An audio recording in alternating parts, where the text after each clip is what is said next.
This is the Aptitude Outdoors podcast, where we interview travelers, explorers, and outdoorsmen and women to bring you the best tips and stories from around the world.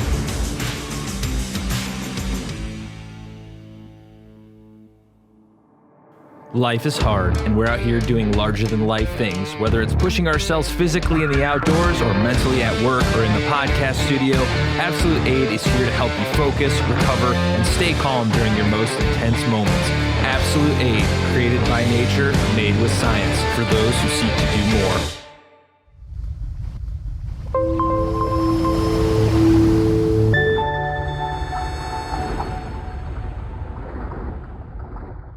We have the Gale Force twins here. Welcome to the podcast. And first off, what do you guys think of Texas? I think it's great. It is great. I mean, we've really enjoyed being here. Yeah, it's beautiful. Today is supposed to be the hottest day. It's what, like 10:30, and it's already getting really hot. Yeah, and here we are sitting in puffy jackets. I don't know how you're handling that right now. I already had to change shirts. But so you guys, got was it your first hunting experience last night? Yeah, well, it was my first. Amanda's been one other time. It was my second. Nice. How did you like hog hunting? I still have yet to go. So. Oh, it was super cool, crazy really experience. It. Yeah. It was just so different, I guess. Yeah. I mean, having like the thermal night vision, that was just really fun. And it's so dark. Pitch black. They're driving around with no lights, and I don't even know how they can see where they're driving. No, they had the night vision on their car. They did, but it was just crazy. People in Texas have night vision naturally. It's just part of who they are. But so yeah, I'm excited to go out tonight and hog hunt. You guys didn't get in until very late last night. Yeah, it was past 1 a.m. when we got in. Yeah. And we left at 9, so. So was it intense? Was it like, or was it, what did you think it was going to be like, and what was it like? I think that I thought it would be actually more intense. I agree. Than it I was prepared for more intense. I was thinking that the hogs would be really close to us, and I'm sure on some nights they are, but on this night, I think the hogs were at least several hundred yards away. Yeah. So, but I thought they'd be like really close to us and they would run towards us. And there was one hog that did run straight at us. Yeah, that was definitely kind of freaky. Everybody shot that one. It was like, oh, this one's coming towards us. I've heard some stories about hogs that they're like really dangerous, but we'll find out tonight. But so how did you get into fishing? That's your main gig. You love fishing. I mean, your YouTube channel's dedicated to it. You got social media celebrities. So where did the passion come from? Yeah. So as you know, we create educational fishing and boat handling content, and it definitely didn't start there.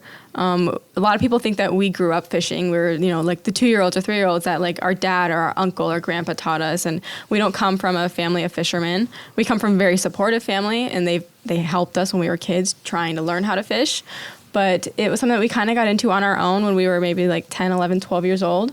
We would go to the Florida Keys for vacations, family vacations, and we saw other people fishing off the docks.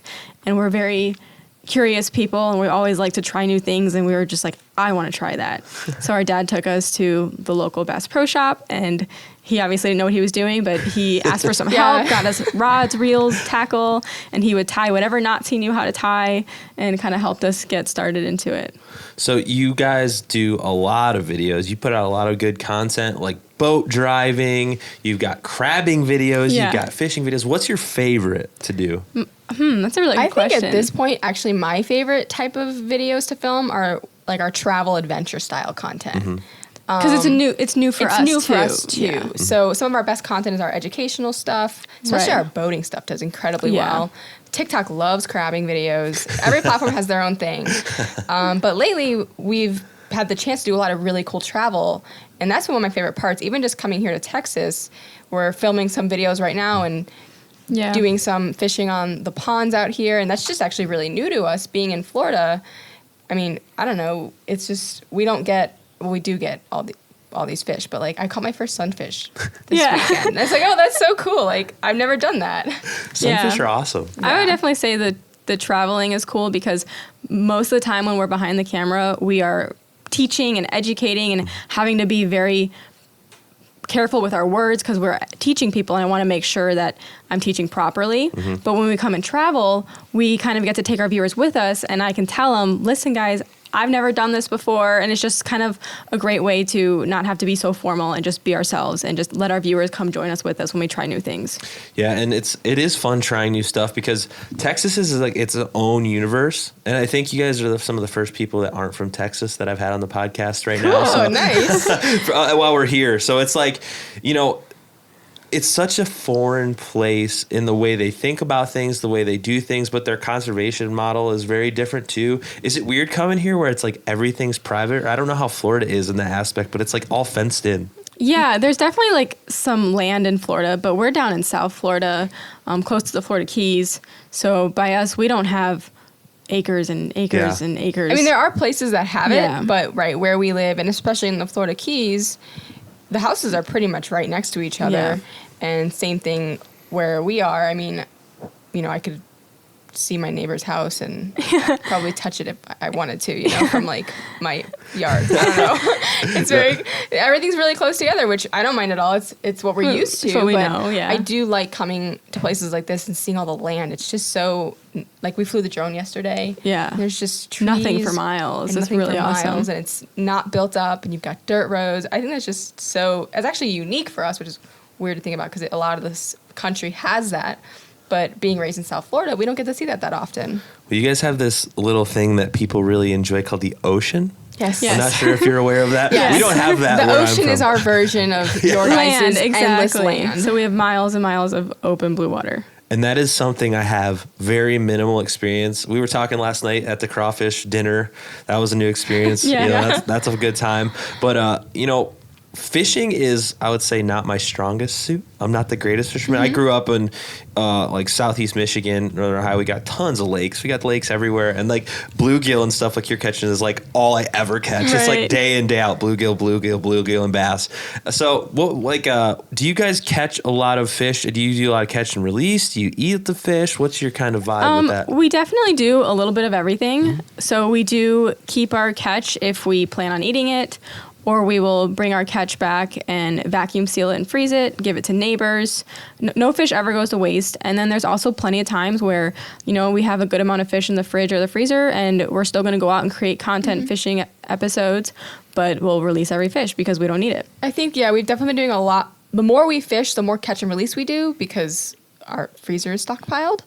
Yeah. But we definitely, if it's a certain species, I definitely started to have an acquired taste for this is my favorite species. Mm-hmm. If it's any kind of tile fish, I am 100% keeping that, vacuum sealing it. It's going in the freezer. Deep water snappers. Those are some of our favorites. Swordfish is some of our favorites. I'm actually, I know we're going to sound so spoiled when we say this, but I'm kind of tired of mahi-mahi. I've had enough of it. Tastes great, but there's there's other fish that I like prefer, better. Yeah. Yeah. Well, when did you realize that this is what you wanted to do? Because it's like, I didn't really get into hunting necessarily until I was a little bit older. And like, I just kind of realized like, this is it. Like I've tried everything. I've done backpacking, long distance kayaking, long distance backpacking. I've traveled all over the US. I like traveled playing heavy metal for years, all over the country.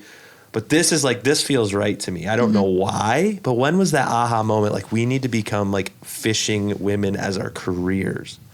I feel like that one, it definitely is something we fell into. And I don't think we didn't grow up saying, oh, I want to be a fisherman. Mm-hmm. Nothing like that. It's definitely something we fell into. I would say maybe a year to a year and a half, 2 years after college is when we realized this was something we wanted to do. We graduated college with pre-med degrees. And I think we both knew we weren't sure we wanted to go to medical school, but we were almost trying to force it. Like, well, I need to do this. Or just some sort of graduate program. Just being in the academic world, that's what you feel like you have to do. Yeah. So we decided to take a year. Originally, it was supposed to be 1 year. And just work and get a job. Well, that job, we happened to be in the Florida Keys, lived down there for a year full time, working on fishing charter boats. And we absolutely loved it. And then after that, we started our own charter business. Long story short, COVID happened, and then here we are doing content creation now full time. But I would say that it was probably sometime when we were running our charter business that I feel like I wasn't 100% sure we wanted to be a full-time charter business forever, but it was in that time period that I knew that being in this industry and doing something outdoors was something that I wanted to do. And that's something that's super awesome because hunting and fishing realm is traditionally like a very masculine thing. Like it's always like dudes fishing. Like I'm going on my bachelor party. I'm going like that's like a guy thing. So was it like a weird transition when you transitioned into it on your own as like two women owning your own charter business? Did you get a lot of like strange looks and like people like, what's going on? I would say it was a little bit of everything. We had some super extremely supportive people and mentors, and then we definitely had some people probably think it was a little strange that because we would have people, see us running a boat or something and be like, "So, where's the captain?" or something like that. Or is that your uncle's boat or your dad's boat or this was the one we got all the time. Was if we were working with somebody else, whoever the captain was our dad. Oh, that's your dad? No, that's my boss actually. Yeah. So, well, we were kind of discussing last night some of the issues you're running into running your own boat. Like, get some creepy people out there. Yeah, is like that sucks. Like, what happens? Like, what do you do in those situations? Like, you just like. Yeah, creepy. I mean, I would definitely say running a charter business, the two of us on the water alone obviously has its concerns. And we have had trips where maybe we didn't completely trust the person that was on our boat, and we would be texting friends that were also charter captains, our GPS coordinates. I never felt unsafe because I knew I had people around me at all times. I always knew where I was on the water. But it's definitely something that you always kind of have to keep in the back of your mind, even as I think that's true for any charter business too, though. You just never know who's stepping foot on your boat. It could be someone that is going to have an amazing time and love the day, or it could be someone that's just has no idea what they signed up for, and the day's just not going to go that well. Right. Yeah. So, we even know he was a private boat owner or boat captain. He worked for a boat owner, and he had like basically got the boat hijacked from him, and this man was like tiny. Remember, his name was Tiny, and he was not tiny at all. He was like 6'5", huge man, and he got like handcuffed to the steering wheel, and he has a book about it. It's really crazy. I need to check that out. Yeah, so it can happen to anyone. Yeah, so it's a reality. Yeah, and so with the YouTube thing, you guys just kind of blew up. And, what was that like becoming, like YouTube famous, I guess? Because that's like everybody wants to have a successful YouTube channel, but like the majority of people don't because it's a lot of work. It's not just like we're having fun. It's like there's a lot that goes into it that people don't really realize, I think. It's definitely a full-time job. I think that what happened for us is when COVID first started, and COVID, I'll say, was one of the best things that happened to us. So originally we lost all of our trips and our charters just because the world shut down, nobody was traveling, and we're very type A people. And we said, well, we need to have a job because we're going to go insane. We can't just sit on our butts and wait for COVID to go away, which it hasn't gone away yet. So I'm glad we didn't just sit on our butts and wait. So we decided to pursue content creation full time during the first 3 months it was like March 2020 that we started it.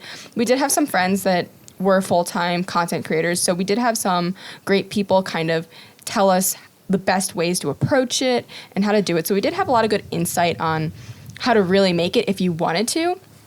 And we really had no idea where it was going to go. And we said, even if this fails, it's going to be good marketing for our charter business, whatever happens.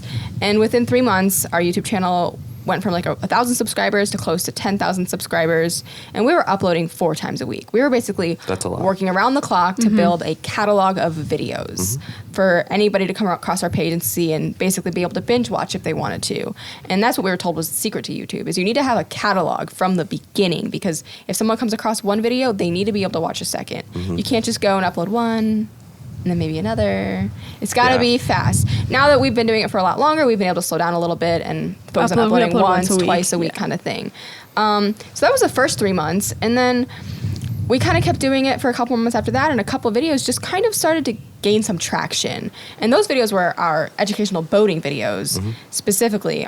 We did have a jigging video, high-speed vertical jigging video, gain a lot of traction as well. But our most popular videos were driving a boat in rough seas, docking a boat in close quarters, how to use an anchor ball. And those videos really helped build our channel. And we basically went from 10,000 to 40,000 within 4 months, and then we've crept our way to 130,000 pretty much within the past 2 years. Yeah. I think one of the best videos I watched that I thought was cool was the one where you won that huge prize. It was like 40 grand or something. Yes. That was cool. I always think it's so awesome how people can make money just being good at stuff. Like, that's so cool. Like, you caught these giant fish. What were you fishing for? Like, what was the tournament? So it was a pretty big tournament down in South Florida. I believe the boundary line is Miami to... No, it's Palm Beach. Further. It's Palm Beach down to like Islamorada area. So it's a big South Florida fishing tournament called the Jimmy Johnson. It's a sailfish tournament. And we were on a tournament team, entered into the sailfish and the meat division. Now, we were going for sailfish. We weren't planning on winning the meat division, which we did do, but Amanda caught a 60-pound... No, 35. 35-pound? It was 35. That's it? Mm-hmm. Why do I feel like it was bigger? Oh, fish stories. Amanda Classic caught a 35-pound kingfish. Yeah. And then we had, I guess, basically it was the biggest...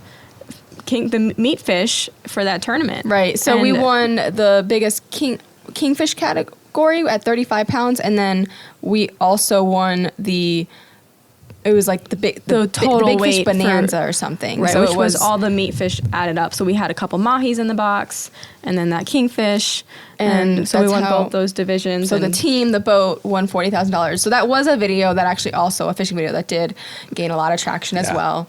Emily made the thumbnail for that, and that is like one of my favorite thumbnails she has ever made. Yeah, it's Amanda with the rod bent over, and at the end of it is like a $40,000 price tag. I remember. Yeah. And that's super cool. And I love that, like, people of your generation, my generation, we can kind of like figure out how to use the internet to our advantage and like not have to work traditional jobs, which allows a lot more freedom. I really enjoy that part of like what I get to do. Like, I think we have separate philosophies on how to make money on the internet, but it's like it all is the same thing. It offers a lot more freedom, whereas like you guys have created your own YouTube channel and done all this awesome stuff and like built your own brand and everything, which is really amazing. You're good.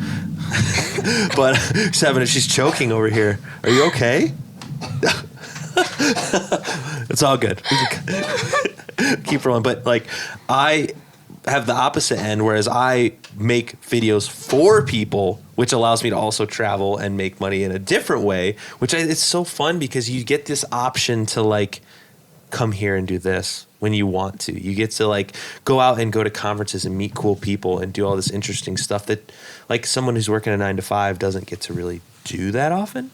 So do you enjoy that part of it? I would say 100%. When Derek called us to tell us about this event, the Hunt Fish Podcast Summit, I think we looked at our calendar, we're like, it's wide open, we are going. Yeah. Just the chance to go to Texas. And that's been the cool part about this whole process, is that we've really gotten to explore a lot of places. We've got a lot of amazing invitations. Last December, we went to Pacific Fins Resort in Guatemala.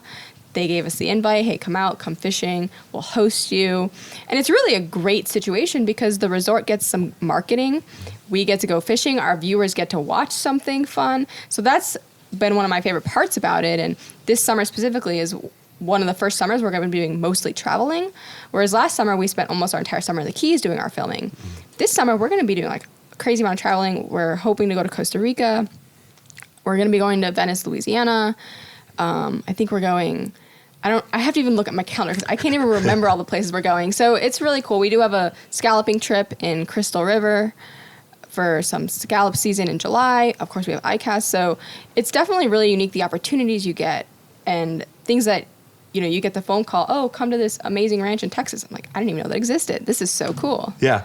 Do you get a lot of like people hating too? Is that like a thing, like jealous that you get to do all this cool stuff and they don't? Because the internet is the internet. Yeah, I would say like maybe the closest comment we would get that would be something similar to that would be like, oh my gosh, like every day's a vacation for you. They're so lucky. And I'm like, I appreciate why it looks like that. Yeah. But this is a full-time job. Yeah. I mean, you're getting up early. Even while we're here, we're trying to film some content for our channels, and we're up at, not this morning because we hunted last night, but we're up at the crack of dawn to do some fishing before our first podcast. And it is a drain, and you have to have your cameras ready. You have to have your batteries charged. You have to have your files dumped. And there's a lot that comes into it. And then you have to, of course, edit your content and balancing it all. So it definitely is a full-time job. And some people like to think it looks like a vacation, which it is one of the coolest jobs out there, I will say. But it's still a job. Yeah, absolutely. It's a lot of work. And even like doing all this,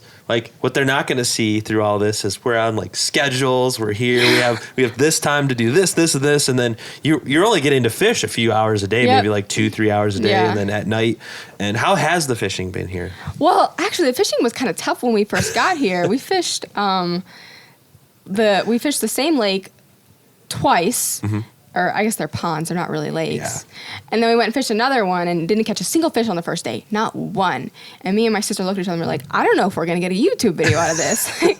Obviously, we're going to be on a bunch of great podcasts, but we really wanted our viewers to be able to see us come to Texas and experience it as well. And after the first day we didn't catch a fish, we're like, well, what are they going to watch? Thankfully, the next morning, which was yesterday morning now, the fish did start to bite. Yeah. We still haven't caught a bass, which is kind of crazy, but we have caught some sunfish. We've caught bluegills. I'm trying to think what else we caught. A lot of new species for us. Mm-hmm. And I know we do have these species in Florida, but South Florida, not really. South Florida is very exotic in what we have. Mm-hmm. We do have bluegills, but we have a lot of peacock bass and cichlids. That's a really heavy species to catch in South Florida. Yeah, and like it's cool that you get to travel and do all these different things. I was just talking at breakfast. Welcome back. Yeah, I'm not used to this dry air. I had a coughing attack. Seriously, yesterday I coughed all day long. I was like, I don't feel sick. Wow. I'm just coughing. I can't stop coughing. I think the air is just really dusty so here. Dusty. Like we're used to Florida humidity, which is like 90% humidity. Yeah. And I'm from the Great Lakes region, so it's like always like when it's hot, like it is now, it's also like humid and you just want to melt into the like air. It's terrible. But it's cool that you get to fish all over and do cool stuff. But like we're in Florida, what would you say is some of like the most accessible fishing? Like someone like me, I go to Florida probably every couple of years. Maybe the last 2 years I've been down twice in like Fort Myers area. And the first thing I'm doing is looking up charter boats. It's like where I can go fish. What would you say is like the most accessible fish for like someone like me who wants to just come down for 5 days and fish? I mean, that's a tough question because it depends a lot on what you want to target. Mm-hmm. But if something you can eat. Yeah, if you want to eat something, I mean, if you're looking for the most variety of species, I would definitely say somewhere in the Florida Keys, which is why we've done so much filming down there, because you can go offshore and catch mahi, tuna, wahoo, sailfish.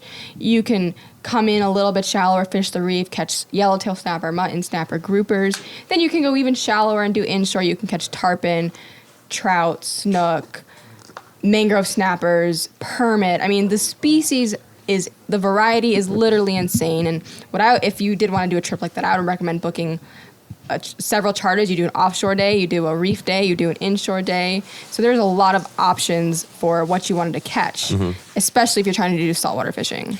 Is there what's the most affordable option for someone to come fish? Would it be like inland fishing or like, I'm not sure. Yeah, I mean, we have a lot of great options. If you did want to fish the Keys and still fish saltwater, there's plenty of head boats or like drift boats there's some at Isla Mirada. They have them in Marathon. They have them in Key West. We worked on the one in Key West for a little while.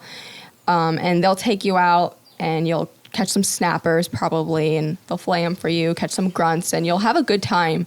And then, of course, if you wanted to do something, there's the freshwater fishing side, which is definitely more affordable. We have Lake Okeechobee. We're like an hour drive to Florida, like an hour and a half, 2 hours to the Florida Keys, an hour to Lake Okeechobee. Like we can pretty much, or like 2 hours to the West Coast. We can go anywhere, but you have Lake Okeechobee, which has plenty of largemouth bass. We have Lake Ida, where you can catch peacock bass, clown knifefish. You can catch snakeheads.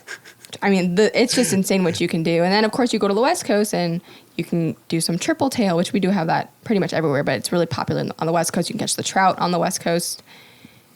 The variety is insane. I mean, I just feel like I'm naming species like crazy. Yeah, well, I mean, it's great because like at breakfast, they were talking about ocean fishing. I have no other than the few times I've been to Florida, I have no experience in ocean fishing. So it's like talking about these species. I'm like, I have no idea what you guys are talking about. It's so foreign to me. But that's what's cool about these events is you get to learn a lot of cool stuff. I just talked about wild sheep. I don't even know anything about wild sheep until today. It's really interesting stuff. But really cool that you guys have started doing recently. I saw that you're making your own fishing poles. Yes. What is that process like? Because the thought of trying to make something to sell for me is like, I don't even know where to begin. That seems like an overwhelming task in my mind. That was definitely something that like I said, I want to say we fell into it, but we saw the opportunity and really took it. We said, wow, this is a great opportunity. We should do it. So what happened was we were already having most of our rods custom built to the specs we wanted our rods built to. And many of our viewers were saying, what rods do you use? Where do I get that rod? And we said, well, I can't they're custom built. They're designed to my specs. You can't buy them in stores. So we were working with Batson Enterprises over in Washington and Team Rain Shadow. And they said, if you want, you girls can build a line of rods to sell. Maybe we should do that. So we started with some prototypes. And we actually first went to Washington. We went to the warehouse and we looked at every part and piece. We bent blanks and we basically put together blueprints for around like 6 or 8 different builds to start. And then we went home, we waited for the rods to get built, they got built, and then we fished with them. So we probably did a whole year of prototypes. We would get one build and say, let's change this one thing, have a new build come, and then we would do it again. So we did a whole year of prototypes before deciding on 4 builds that we wanted to sell off the bat. And that's what we have right now. We have 4 builds. 3 of them are definitely saltwater rods, and we do have one freshwater bass fishing rod. We call it the Bass Thumb. So we have 4 builds right now, and we do want to expand that. I think we're going to add a bottom rod and a troller this summer. And it's been a really great experience. We wanted to build something that was high quality, but something that we felt like everybody could use, lightweight, not super chunky, because we did want it to be something that mom could use, kids could use, but dad could also use. And we feel like in the rod industry, a lot of times if you're looking at a woman's rod or a kid's rod, sometimes I feel like frequently they're made cheaply just because the quality goes down on a kid's rod or a woman's rod. And we didn't want that. And so we made sure we built something quality that we felt like everybody could use. And I think one of the best ways of that was making it as lightweight as possible so that kids could use it and not get tired, and smaller people could use it, but it was still durable. So to make it lightweight, we have graphite blanks and real seats and... Right, we went with graphite as much as we could while not sacrificing durability. So what are like the key components that you're looking for in a rod that's like specific to you? Like, what do you want besides the stuff you just mentioned? Like, is there anything that's specific that you're like, I need this on my rod? I mean, definitely stainless steel guides. Double foot guides, right. So on our snapper rods, a lot of snapper rods have single foot guides, so it's only really one point of contact of the guide onto the rod. And sometimes when you're rough on them, throwing them in your truck, the guide will eventually start spinning. Or just break altogether. So that was something that one of our first prototypes of our snapper rod had single foot guides, which is very common. And we kind of looked at that and said, growing up when I used to fish with rods, my guides were always breaking. How do we make sure that doesn't happen? So we went with double foot guides. So that's an area where we did sacrifice a teeny tiny amount of weight for a little bit of more durability. So definitely just trying to keep it durable. I want to feel like you can throw your trucks in your rod. Your rods in your truck. Throw your rods in your truck and not panic, but also be able to have something that was still high quality. So we also used rubber gimbals for the butt on the rod as often as we could. So basically, the rubber gimbal, it will still lock into a rod holder, and then it's also comfortable on your hip. Right, as opposed to the aluminum ones, which aluminum ones are very useful for certain types of fishing, and we will have some. Right now we don't have any aluminum butts on our rods, which are, I believe our trollers will definitely have aluminum, but a lot of other rods will have aluminum, and it's definitely like great, it's durable, but it's not comfortable. If you don't need it, why are we putting it on there?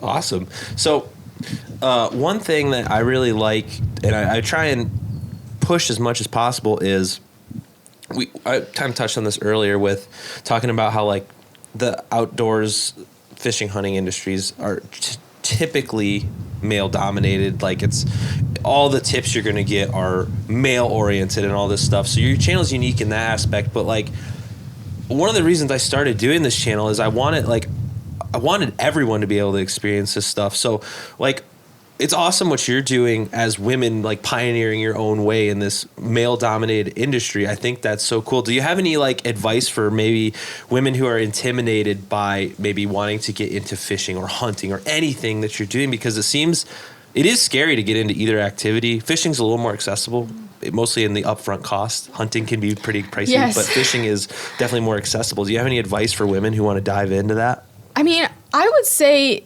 you really just have to go for it. I know that it's very intimidating, and I would say we were incredibly intimidated in the beginning. It's very overwhelming, and I think was part of the motivation for us starting our YouTube channel was how overwhelming it can be, and how you can go into a tackle shop and someone can come up to you and say, do you want 1/4 ounce jigs or 1/8 ounce jigs? And then I'm over here thinking to myself, I don't even know what a jig is, Yeah. And a lot of fishermen don't realize that. You can't just say jig and a newbie didn't even know what that means. So I think the best thing to do is really just go for it. You have to kind of I would go into it knowing that some people are going to assume you know more than you do, because a lot of fishermen, I think, forget how much knowledge they've learned and how advanced their knowledge is. And that beginners don't always know those things and know those terms. So I would recommend to go for it. Definitely find a good shop that you can talk to people in and just tell them like, hey, it's my first time. I don't even know what you're talking about. Yeah. And they can probably help you out. Yeah, I feel that way when I go into a fishing store half the time. It's because this year I wanted to try, because obviously where I'm from, it gets very cold. There's a long period of the year where there's ice and snow everywhere. So I'm always thinking to myself, how can I extend the outdoors season? Because you get summer's fishing. Summer is like, that time of the year you're out on the boat, having a good time on the lakes.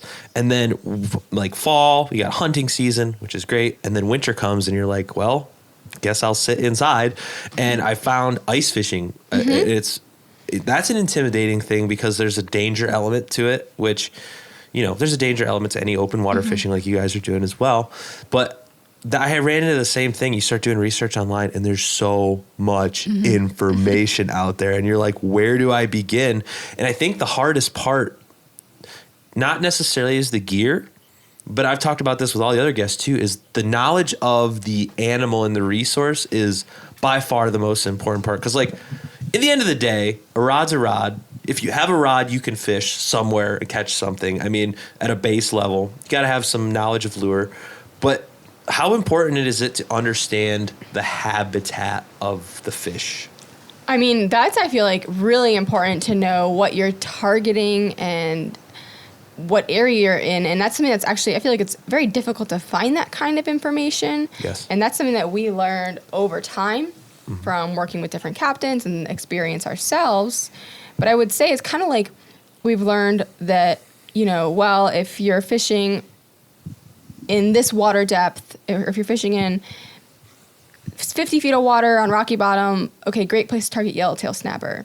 If you want to go to 100 feet of water near a wreck, great place for mutton snapper. But those are things that is not common knowledge, and it's hard to know those things. And the rigs for yellowtail snapper and mutton snapper are night and day completely different. So you can't just be like, oh, well, we'll just let the same rig out and see what bites, because you probably won't have success that way. Right. So I mean, it definitely takes... Yeah, it can be difficult. I think there's a lot of articles out there that can help, and that's also... our YouTube channel. I would say our YouTube channel was a big part of that as well, because coming into the industry, growing up in a family that didn't fish, like I said, nobody taught us anything. So we were either self-taught or we learned on the job. But we didn't come into it already knowing all this and being raised in it and just knowing it like we were taught when we were 5, because we weren't. So our YouTube channel, like what we do with a lot of our stuff is we try to make it educational and break it down. Even something that sounds so simple and so basic that a lot of fishermen think is super obvious, I know it's not, because I once didn't know what it was. So our goal with our YouTube channel is to explain to people that want to get into fishing how to do things in a simple way and not make it seem like it's not tangible or like overly complicated. Yeah, and that's half the battle. And one of the things I like by a lot of the people that I've met here today, I would say the majority of the people I've met here today did not get into this stuff until they were almost adults. And, you know, I feel like we're kind of like the next level of this industry in the future because we all found this passion on our own. Nobody was like, you have to fish, or you didn't grow up. Like, I didn't grow up hunting. I grew up fishing a little bit, but it's like we found this unique passion out of nowhere. Like, I didn't even know anything about hunting until like 5 years ago. And then you get obsessed. And then it becomes like you said, you're just like, oh, well, this all makes sense now. But I spent 5 years researching deer and just sitting in the woods in a tree stand, just watching them. I just watch them eat and do stuff. Is it similar with fish? You just go out there and you just learn things. Like, you probably still learn things every day. Yeah. Yes, definitely. I would actually say another great tip for beginners or people that are trying to get into it is every time you go out fishing, I would literally keep a note. Do it in your phone.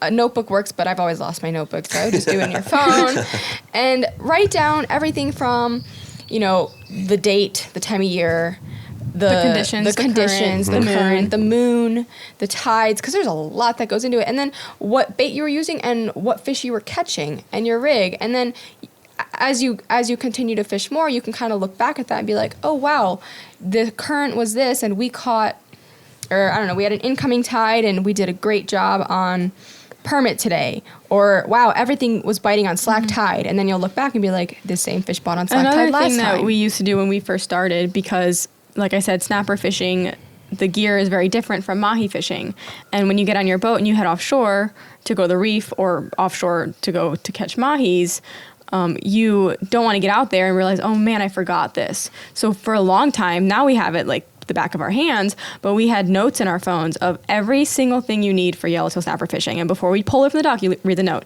Do we have 1/4 ounce jigs? Yeah. Do we have 1/2 ounce jigs? Yeah. Do we have 15-pound leader? Yes. Do we have these rods? Do we have a chum bag? Do we have chum? And the most detailed, do we have scissors, braid scissors, like a de-hooker, the most detailed list possible.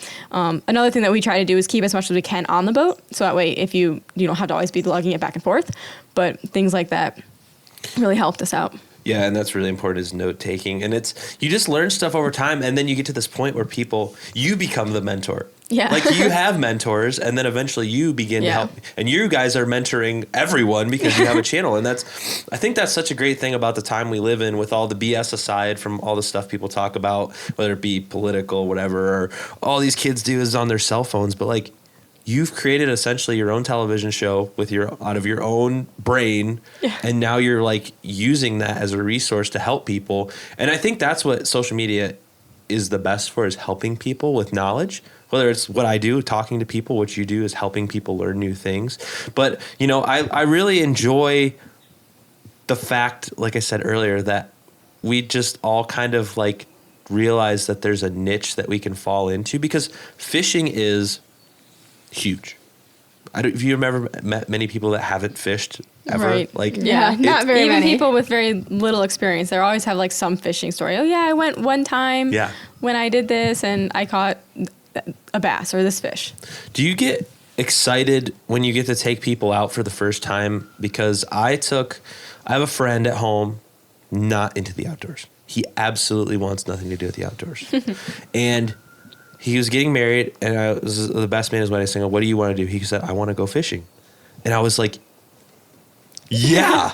So we booked a charter boat up in northern Michigan. Like they have these huge salmon, these huge trout up there in Lake Michigan, and you know how it goes. You go out there, and a thunderstorm rolls in, and they're like, "We have to go in." So you lose your charter trip, but he got to catch one fish. I've never seen someone so happy in my life, even though I wanted to catch the fish too. But it was awesome. Do you get that same thrill? Like, it's not always about me catching the fish. It's sharing that experience. Yeah, and a great way that we have found to be able to do that, because we don't run our charter business anymore, but we do host fishing events throughout the year and fish trips. So for example, this November in Guatemala, we're hosting a women's only fishing trip, and it's going to be 20 ladies, all women, going out with 4 to 5 different sport fish boats catching sailfish. And we were recently at the Miami Boat Show, and a handful of the women that signed up, I actually got to speak to at the boat show and tell them about it. And some of them have never caught a sailfish. Right. So I'm already looking forward to it, and just like giving them the chance. Like, some of them have literally no experience, and I told them it doesn't matter. Right. You don't this have was to the have any kind experience. of trip we put this together with Pacific Resort in Guatemala. The resort in Guatemala, yeah. And we said no experience required. Hopefully, you don't get seasick. But no experience required. You don't have to have caught anything. Come, have a good time. And do it in an environment where you're with other fellow lady anglers of maybe more experience or less experience, but a place where, we don't care if you miss the fish, if you backlash, like we don't care what happens. We just want you to have a good time. So I think that'll be a really cool thing. Yeah. And the camaraderie of the outdoors community is so fun. I mean, we're all here and like nobody's making fun of each other. We're all just having a good time. Like I'm not the greatest fisherman, but like it's, it's fun out here. I love this lake because it just reminds me of what I'm used to. I see like trees sticking out of the water. I'm like, there's bass in there, no problem. Like they're all over in this stuff. But, I think one of the important things in the outdoors community that really needs focus, I've talked about this all the time, is conservation. And you guys are really big on conservation, making sure you're telling people how to put fish back properly. Mm-hmm. So what do you think is the most important issue right now that kind of you're facing in ocean fishing with like making sure habitats and stuff like are healthy for everyone to be able to use this resource? Because that's what all of us do. We like to do these activities, and we're the most advocate for making sure that these animals stay safe, because you probably love fish more than anything. Right. And like I love hunt deer more than anything. Like there's such cool animals. We need to keep them around. We're the last people that want them to die. You know what I mean? Yeah, I would definitely say that I've noticed being in the industry for as long as we have is some of the most hardcore fishermen are some of the most we're the ones that care the most about our species and respect it. And we just want to make sure we're not throwing line in the water or whatever we're doing. But I would say maybe one of the biggest concerns is figuring out how to get the rest of the world aware of the regulations, because we have them and they're in place for a reason. And they just lowered mahi from 10 per person to 5 per person, which is a good regulation to have. And I feel like some people just aren't aware, and maybe they didn't hear about it. It's been 10 per person for forever. For as long as I've been fishing, it's been 10 per person. And so you can't even necessarily blame people for not knowing. Right. So where do you go? Where do you look it up? Like I know, but does everybody else know? Yeah. Not necessarily. If you have a family that's been fishing, they go to the Keys, let's say once a year, and go fish for mahi by themselves. And they don't know that the regulation changed because it's hard to know it. So I think the best thing to do is probably just really tell the world, like, hey, these are the regulations, or resources. There needs to be resources, and it needs to be easy to understand, easy to read, and just they need to be aware of it. And it's hard because but down by us, like, I was naming species like crazy, and literally every single species I named. I'll go out, and I don't know every regulation off the top of my head. We have an app by us called, it's not even by us, but we do have an app that started by us. I know there's more locations. I don't know if it's made its way to Texas, but it's called Fish Rules. And if I'm out, I'm be like, let me double check this regulation. I open up the app, I type in the fish, and like the regulation pops up for the waters I'm in, especially down in the Florida Keys, because, for example, mangrove snapper, if you're in state waters, it's 5 per person, 10-inch minimum length. If you're in federal waters, it's 10 per person, 12-inch minimum length. And that's like a 3-mile difference. Literally, you could cross that line and right. So it's definitely hard down there. Things that we do to always stay in the loop is we follow pages like FWC, which is our Florida Wildlife page that creates these regulations. So follow the pages on social media. So at least if you're scrolling and you see it pop up, new regulation, good to know. And the other hard thing too is because of the crazy variety of species we have, if someone's a first or a new angler, they might catch something and not even know what they caught. So how are they supposed to know what they're supposed to do with it? Especially like a yellowtail snapper and a lane snapper has different regulations. So, or depending on where you are. So they'll see the lanes, but they might look the same. Or a small lane snapper looks like a mutton snapper. Like a juvenile mutton and a juvenile lane look very similar. Very similar. When we first started fishing, I used to look at them and be like, I don't know, they both have the black dot. So it's hard. And I would definitely say, follow as many pages as you can on social media, fishing pages and fishing accounts. And if you're not going to go out of your way to be reading it and researching at night, then put it in somewhere where you naturally will be looking. So if you naturally scroll on Instagram or Facebook, then make sure you go out of your way to follow those accounts. So as you scroll, you get little snippets at a time of information. Right, and you'll see what we used to do actually, which sometimes I'll still see something pop up. I'll see a fish picture come across my page. Before I read the caption, I'll try to identify the species. We have a lot of species of grouper, so sometimes a grouper will come across my page and I'll be like, which species is it? And I try to say it, and then I think normally we get it right these days, but it's a good way to learn. When we first started. When we first started, be like, just follow the hashtag grouper on Instagram. And see the amount of groupers that pop up on your page. It's really cool. It's a good trick. Yeah, that's great advice. And I ran into that this year. My friend and I went up to like way up in northern Michigan because like it just, where I'm at in Ohio, it just started getting really warm really early this year. We had a couple of days that were like 50 and then it would drop down to freezing and it would be like 70. And I was like, I'm not stepping on that ice. There's no way. So we drove hours north. They have whole different fish species up there. They have like these giant pike up there that are just like, one swam under our hole and it looked like a freaking dinosaur. I mean, it was like massive. And so I catch one and then I'm like, I don't know what any of the legality of it. I never crossed my mind that I would catch a pike. We were just trying to catch bluegill to like have dinner up there and have a good weekend. And we pull this thing out of the water and it's still big. It's like probably 1.5 feet long and they're just big fish in general. And I'm like scrambling out on the ice looking up regulations. I'm like, I'm going to eat this thing if I can. And they're like, they have to be 2 foot long to eat or keep. And I was like, I didn't even know what I didn't know until that's such good advice because you're out there and like, that's good that there's an app that's available, at least for you guys. Because like, I need that where I'm at because you catch stuff and you're like, yeah, I mean, I would definitely recommend checking it out for your location. I know it would have more to do with there's hummingbirds out here. It's really crazy. Cool. But yeah, sorry, I'm distracted. No, the app was started locally in South Florida, but I know that they cover species across the U.S. So I've been using it while we've been I've been using it here. Nice. Because to identify some of these sunfish. Yesterday, we caught a green sunfish. Yes. And we had no idea what it was. And we're staring at it. So I looked it up on fish rolls and it recognized where I was and it knew that it was a green sunfish. Or, I mean, I looked at the picture and I compared them. But what's interesting is that the sunfish here, there's quite a variety of sunfish. And we come back to this ranch where everyone's at and we're like asking everyone like, hey, do you know what this fish is? Everyone said something different. And I'm like, is that the one I thought was a bluegill? Yeah. I think it looks exactly like a bluegill. When it first came out, when I first had it, I was like, oh, that's a bluegill. I was like, that's not a bluegill. And then we're like, what is it? I don't know. But I mean, we're doing all catch and release for us, so that wasn't necessarily really important, but we were really curious what it was, and it's definitely interesting to ask people around it. A lot of people didn't know what it was.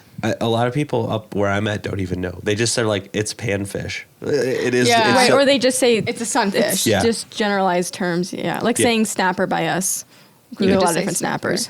Yeah, it's very similar. So you are doing a lot of traveling. You've got to do a lot of cool stuff. We were talking about Africa earlier. Why don't you tell the people that story? Because every person that I've had on my podcast, I always am like, where have you been? That's really cool. Everyone's like, Africa. I'm like, am I the only person who's never been to Africa? I feel like I might be the only person. Yeah, our Africa trip, that was when we were in college. It was between our freshman and sophomore year or sophomore and junior. I don't know. It was a summer between one of those years. And we were biology majors and we were trying to decide at the time if we wanted to do like animal biology or go like the pre-med human biology route. So we found this internship opportunity in Africa on a big game reserve. And we did a ton of research on this reserve. We wanted to make sure we were going to South Africa. I mean, is this place safe? So we did a ton of research on it and we decided it was safe, it was a good opportunity, and we were going to do it.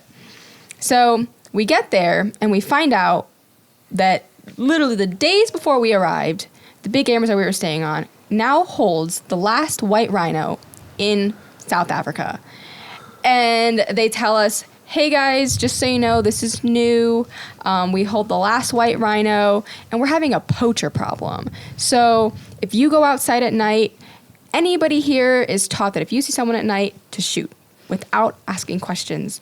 And that was very overwhelming for us. And we were like, oh my gosh, why didn't you tell us this before I got on a plane and traveled like 18 hours to get here? Wow. So that was our Africa experience. We actually ended up deciding to go home early after learning about the white rhino situation and the poaching problem. For us, we just said, you have one life. Is it really worth it? Mm-hmm. We know that there's a white rhino problem in Africa. When we had planned our trip, the big game reserve we were on did not have the last white rhino. And then we get there and they did. So we said to ourselves, this might be a good situation to go home early and pick a different internship this summer. Yeah. So that's our Africa situation. I would personally... I definitely don't want to let that be my only experience over there. Yeah. I definitely would love to go back. Maybe this time I'll do some fishing or something like that. I definitely want to go back, and I definitely don't want to like take that one scary situation there and just pin the whole thing on Africa and say like, oh, don't go to Africa because there's poacher problems and they're going to just shoot on sight. So yeah, definitely a scary situation, but I do want to go back and definitely want to do some fishing over there. Well, I think you need to talk to Gray Thornton, because I just did the podcast with him and he said he's been there over 30 times. Wow. So he probably has some good tips for you on Africa. That's a big number, but we'll wrap up here soon after this so you guys can go fishing. I know you're itching. What's the dream trip? Where do you want to go? If you could just hop on a plane right now and just go to where you wanted, where would that be? I know my answer. I know mine too. Mine's Alaska. Mine too. Yeah. Everyone says Alaska or Africa. Really? Yeah. Alaska's been on our bucket list for quite some time. And last summer we went to Washington, where we were actually doing our parts and pieces for our rods. And we did do some fishing in the Pacific Northwest. And it was hands down one of my favorite trips I had ever been on. And at this time I still had wanted to go to Alaska, but that trip made me want to go to Alaska 10 times more. And we haven't had the chance to go yet. We're waiting for the opportunity. Hopefully we'll go soon in the next couple years, but we definitely want to get out there. I want to experience it, see it, do some fishing out there, catch halibut, salmon, whatever it is, we're ready to do it all. That sounds awesome. So before we wrap up, you know the drill. Where can people find more about the Gale Force twins? Yeah, so the best place is actually our website, which is galeforcefishing.com. We have a little subscribe button at the top of our page. And that if you subscribe with your email, we promise we won't spam you. That's just where you're going to get notified on new videos to watch, maybe our new gear drops, or our ladies rods. trips, fish events. That's where we post about our women's trips or our fishing events that we're hosting. And then if you just want to follow us on social media, we're Gale Force Twins across the board. Instagram, Facebook, YouTube, TikTok. All the major ones. So thank you so much for coming on the podcast. And let's get out there and fish before we get roped into some other talking events here before too long. Thanks for having us. No problem.